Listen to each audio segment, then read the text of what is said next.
When COVID-19 was declared a pandemic in March of 2020, concerts and festivals were canceled and the lights went out on Broadway. For the arts, things were looking dark. However, several DJs have found ways to continue the community that raves have provided to many people. Hi, I'm Dan O'Keefe, and today I'll be your host of Rave During Rona. Today we'll be exploring how DJ Eric Rivera, aka DJ Haunted House, has used social media to create raves for his followers, and how Ty Williams, who goes by the stage name DJ Chad, has used Minecraft and Twitch to host raves to give people a sense of community during a time of isolation.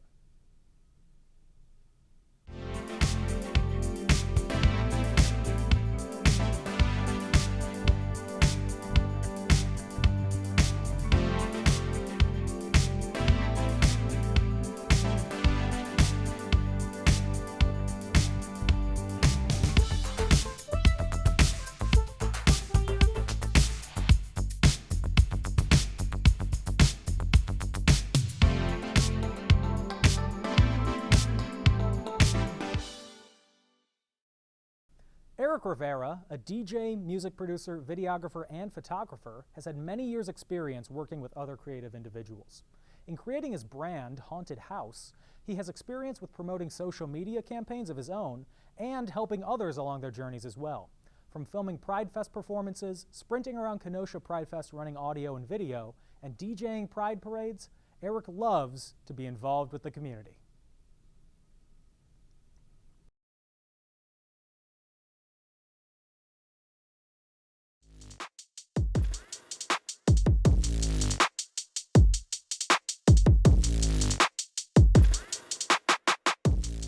My name is Eric Rivera. I go by the moniker Haunted House, and I'm a DJ and a producer, as well as a videographer and photographer.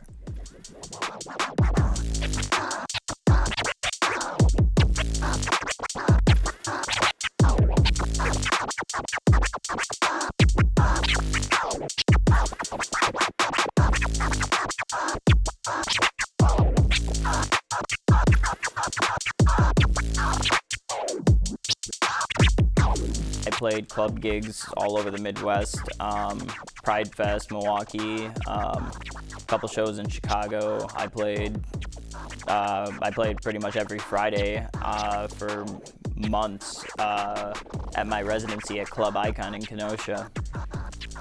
I was pretty well booked around 6 times a week. Now I haven't had a DJ gig in a year now, almost 2 years. Site 1A is closed.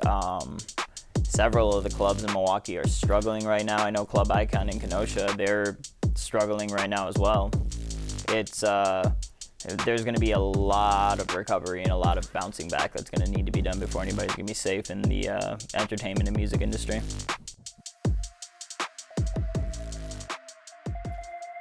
I think that if the pandemic does last any longer, I feel like people are getting a little bit more squirrely, especially considering the fact that winter's going and now we're finally heading into summer when it's finally starting to warm up. I think that if we don't get a lot of the vaccines out and we don't get a lot of awareness towards keeping other people safe, especially during the summer, I think it's going to turn into a pretty bad scenario.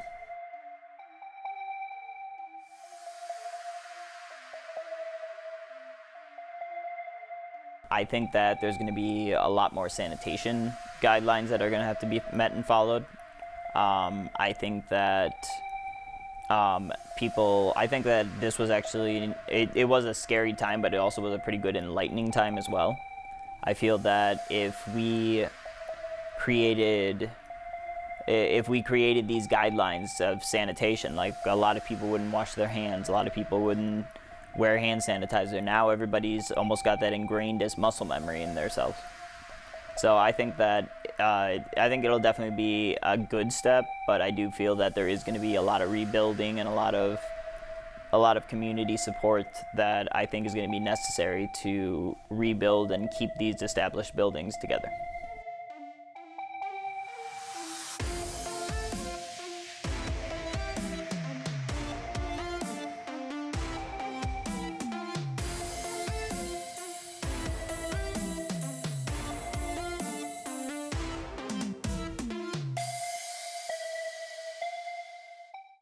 once the pandemic's over and they're allowed to have patronage to a higher count than 50%, then I believe that it's gonna make it a lot easier for these for the bar owners.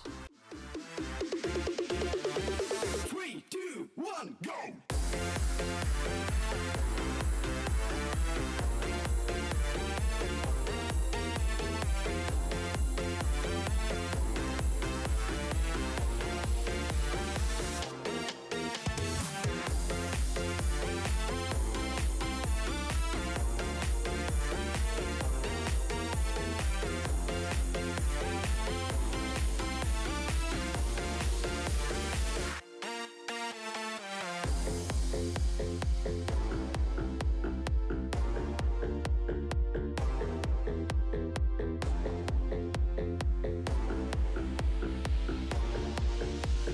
I've been focusing a lot of my time on video editing and coming up with new and interesting routines and just trying to make my video presence more known.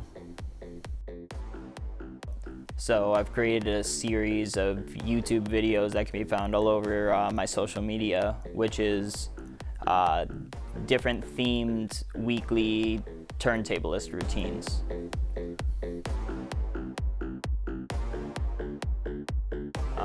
What ended up starting my DJ career was a YouTube video that I saw of DJ Craze performing one of his routines, and it really interested me, and the actual art of turntablism became really a real big thought in the back of my head. So I begged my parents to grab a really crappy pair of turntables that I started with, and I learned everything on them, taught myself everything, and ended up becoming a pretty well-known name around here, which is actually kind of fun.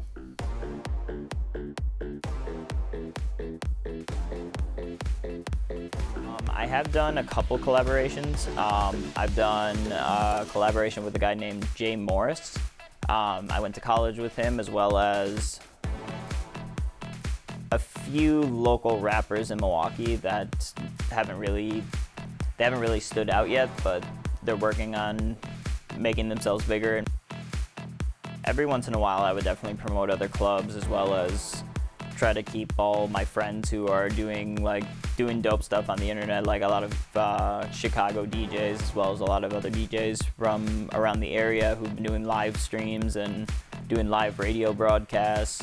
They're the ones who I'm always watching for and trying to promote and push forward as well. Social media is a very important aspect of it, but I don't think that I gain the most reactions from social media. I don't think I gain new followers mostly from social media. I think that the majority of my presence is created from going and establishing and creating relationships with people, speaking to them, hanging out with them, getting to understand who they are. I feel that that's where I make actual, true, legitimate fans that I can actually count towards. As soon as the pandemic ends, my biggest plan is to, this summer, I would like to try to hit 100 subscribers on YouTube. It's a fairly new channel, and I'm just starting it out now, trying to see if I can dip my toes in that as well. And then I'm going to be trying as hard as I can to travel and try to get as many bookings and gigs under my belt as I can. You can check all of my social media links at Haunted House Music. That's Facebook, Twitter, and Instagram. And now Haunted House Music as well on YouTube.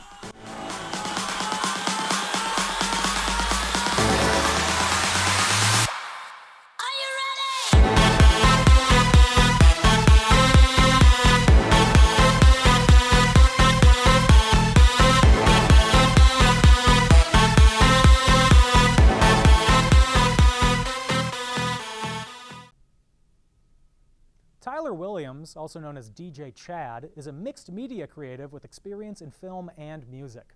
He's a graduate of UWM's film program and has cultivated a large social media presence on SoundCloud and Instagram. When quarantine started, he developed his own virtual 3-day festival called Chaos Fest 2K20, Chaos Reigns, to keep the underground rave going, even in quarantine.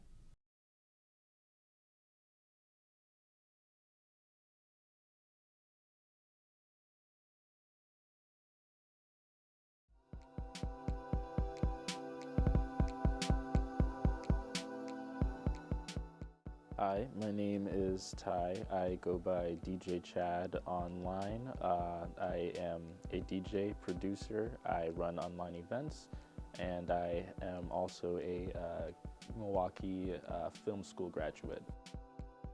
The premise behind DJ Chad is because I like to be ironic about everything, or just like try to satirize it, and sort of that I am like queer black American male.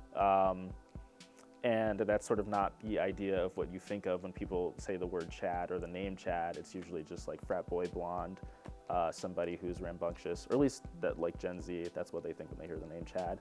And so I just wanted to like alter the negative connotation by like taking the name DJ Chad and then associating it with me, and then instead just being like, okay, now I have to be a good person if I want Chad to be a good name. A recent thing that happened is that I am helping with marketing for a website called A2B2, and that is run by, or it was created by a guy, Andy Morin, who is the sound designer for Death Grips. And that was like a big like whoa moment for me, where it was just like, oh hey, like actually doing shows and like talking to people consistently and having my name out there is paying off, because people are talking about me in different circles and like getting my name out there. I have people who just like randomly see me on the street and they're just like, hey, I've heard like so much about you from like 20 different conversations. So it's, you know, it's rewarding to talk to people and be nice to people and like have a group that likes the same stuff you like. So I've been doing a lot of online concerts now in Minecraft because of the pandemic. But before that, we were doing shows mostly inside of houses, either basements or attics, with people running their own fake venues to sort of like give it a legit feeling of like going to a concert and paying only like $5 to get in. And after a while, people sort of like became of legal age, and they were sort of like, well, I don't necessarily need to perform at my house anymore, so I am going to perform at bars and whatnot. And so that was what I started to do also. I performed at Quarters, which is a bar around town, a dive bar. We had a few parties, I want to say like 4 or 5 there before the pandemic hit, and then we just switched to all online things. So me and a few other friends around town collaborated and made new online events. It was like maybe a month after quarantine had first started. And then I remembered that my friend's birthday is like 2 days after mine, on the 14th. And I was like, I should do something for him, but I don't have a job right now and I'm broke. And so I was like, okay, I can't host a real party, I'm going to host an online party. And then I was just like, well, Minecraft's pretty easy. I had never played it before until like building that event. And then afterwards I sort of was just like, well, I have a natural knack for this and it's pretty fun, and you can like do a lot with like just square blocks. So it's more or less an idea taken from another idea, because Minecraft concerts existed before I came in, but just like expanding on that already existing idea.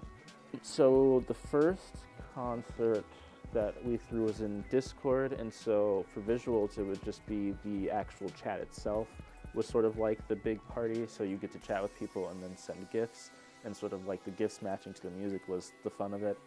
And then afterwards we did Chat Fest, and after that was 909 Fest, which I got to help run, and both of those were in Minecraft. And so the idea is that if you are a person who doesn't like to make visuals, or kind of is like audio only, then you would have the Minecraft world that we built, the fake concert venue, be shown, and you can sort of just like get the experience of being at a real concert, but just like digitally, basically. A lot of festivals that take place online now are pre-recorded because of the fact that like you can live stream things very easily, but feasibly setting up like 20 different DJs in different time zones to all do a live stream set kind of like doesn't work. And so a lot of people have sort of like had to shift to preparing their mixes, which some people don't necessarily do. I usually do that, like try and compile a big list for when I mix or DJ.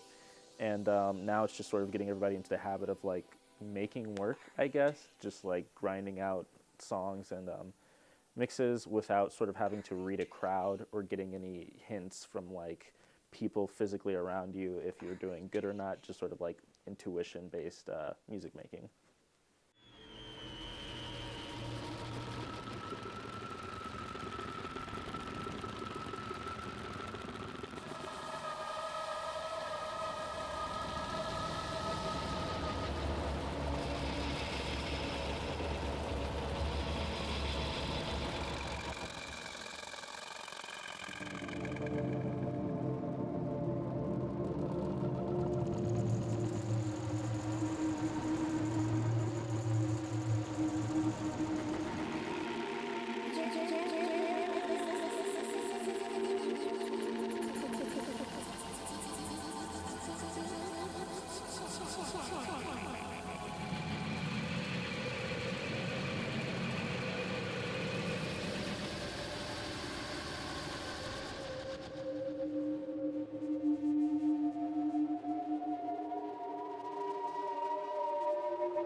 I think the biggest thing was that when I first started doing all of this, I was sort of just like, I had high hopes because I knew a few people who were in the scene and I knew I could get like a lineup of people, and I was just like, I don't know if anybody else would be interested outside of people that I know currently.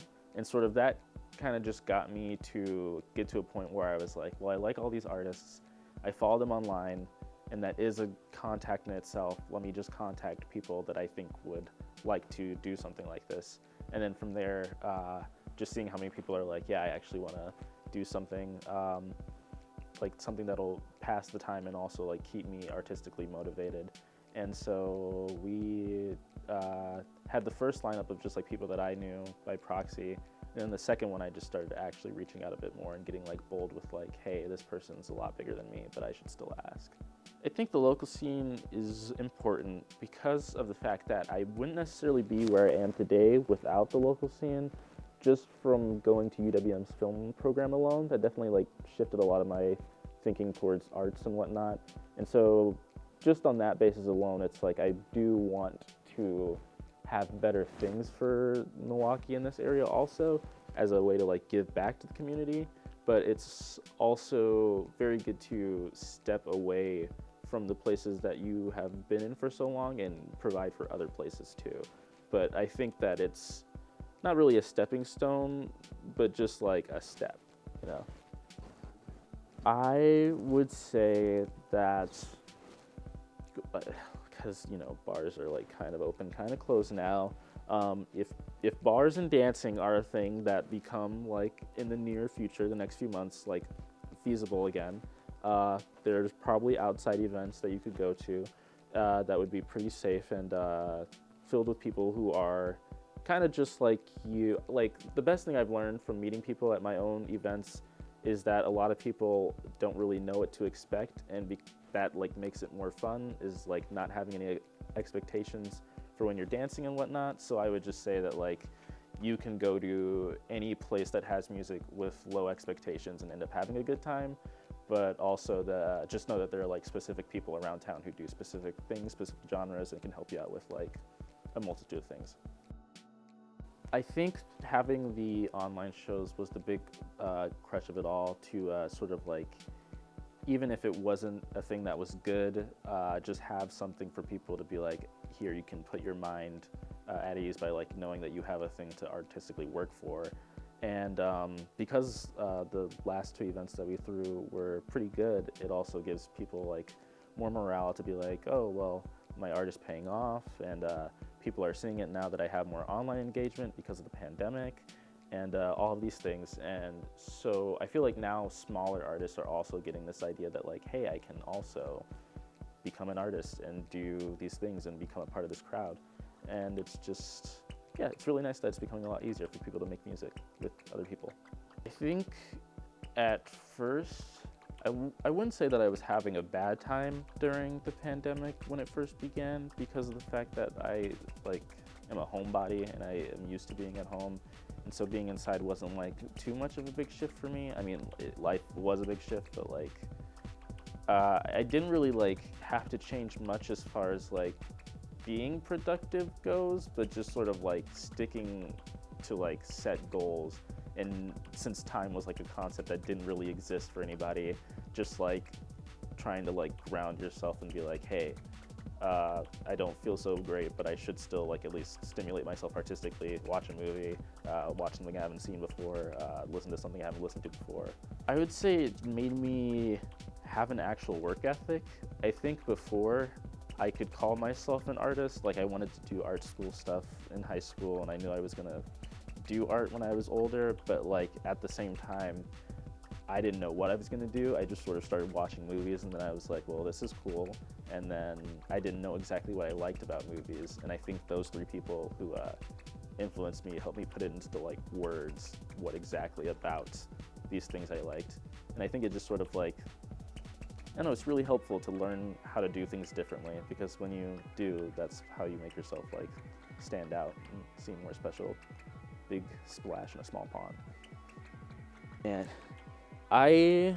the one thing I was trying to do was play Summerfest. I thought that was gonna be really fun to just like have a small stage and like mess around, and then that didn't happen. And I mean, whenever Summerfest comes back, I would like to do that, but I don't know, my other big goal is more or less just like having really nice outside shows, because I think after all of this, it really has like shown me like the power of a really good outside dance. Like just dancing in a field somewhere like could be really fun, and like you have a lot of space for a lot of people to just do whatever, and that like you can't replicate that in a space like this.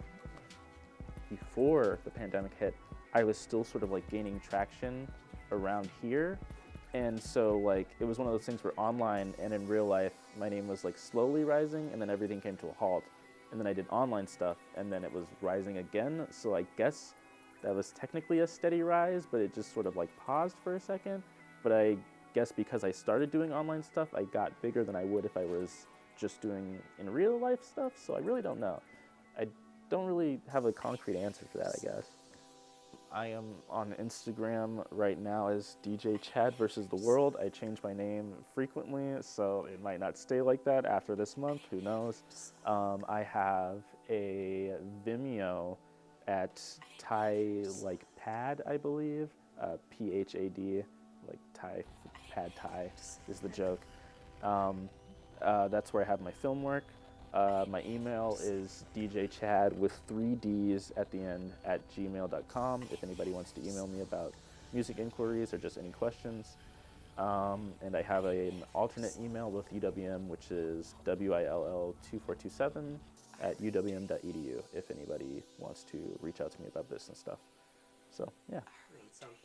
SoundCloud, it is DJ Chad. It has an emoji in it, but now if you search me up in SoundCloud, I show up. So I am getting bigger, I guess.